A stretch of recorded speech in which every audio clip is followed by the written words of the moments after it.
YouTube on a budget. Everybody has a budget. Everybody starts on YouTube from some point, maybe even with no money. So that's what we talk about today, how to start a YouTube channel on little or no money. Here we go.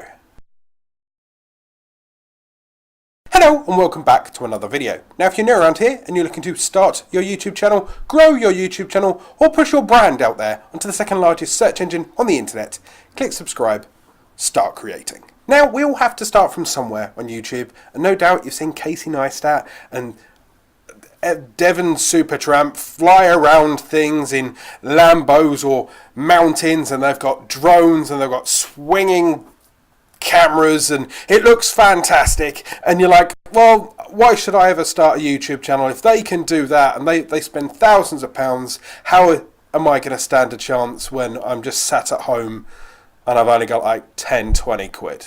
Now that's how I can help you today. That's what we chat about today, basically how you can start YouTube on next to no money. Now before I dive deep into this, I'm curious, how much did you start YouTube with? What did you have when you first started?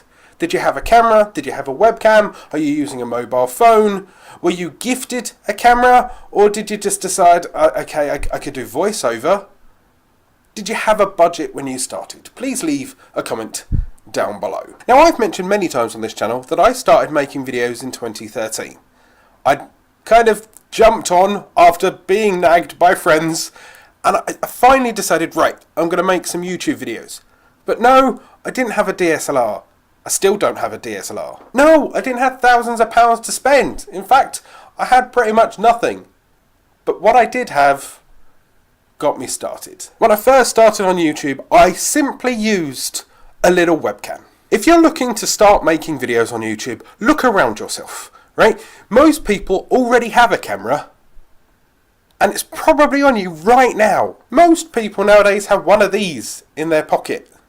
This is a smartphone.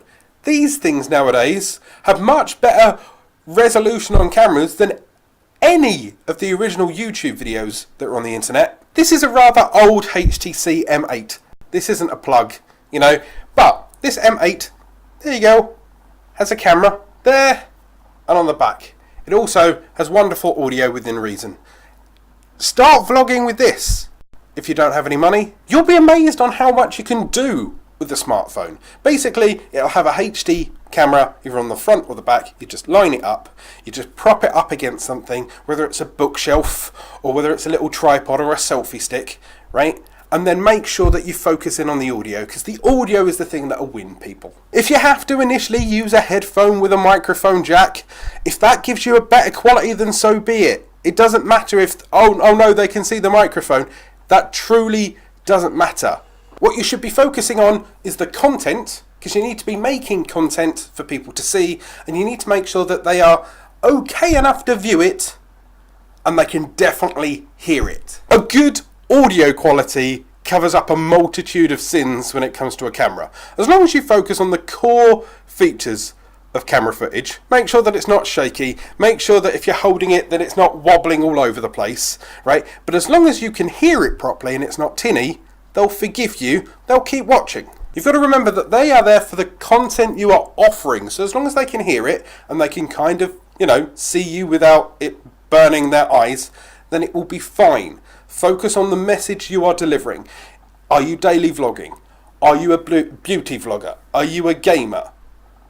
All of these things you can quite easily do without having to have a DSLR and a lighting setup. If you have a laptop, you're likely to have some form of webcam built into the laptop. Try and learn the settings of that wonderful webcam. Try and have a look at the internal settings. Can you tweak the lighting? Can you tweak the white balance so you know you're not orange, right? Once again, there's a camera, focus it, lift it up, or in my case, currently my laptop and my webcam, I'm going to break the illusion, is on top of 2 footstools and a table, because it's, you know, it's a laptop. I don't have a DSLR, but it's a tripod. Here you go, wobble. You can get a good webcam now for about 30 quid, maybe even less.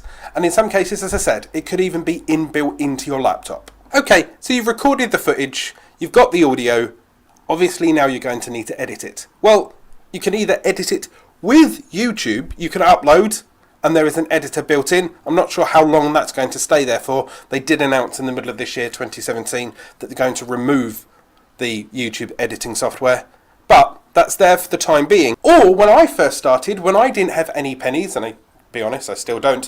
When I first started, I used Windows Movie Maker, because that still had the ability to take a clip, edit out all the places where I make a mistake, right? Clip it all together, and then ta-da! There's a video. It's basic form. I could add overlays for audio. I could extend the audio. I could put in pictures, if need be. Or if you do have the ability to lay out £10, £20, £30 per month, I suggest going for the Adobe suites, right? It took me 3 years to go from Windows Movie Maker to finally using Adobe Premiere at the start of this year. If you can learn Adobe Premiere right at the start of it all, then there's no readjusting and relearning. And Adobe Premiere helped me to track the audio, just in case the audio file's out of sync. It makes sure that you can do jump cuts properly. I can zoom in and out. I can make sure that I can adjust the lighting.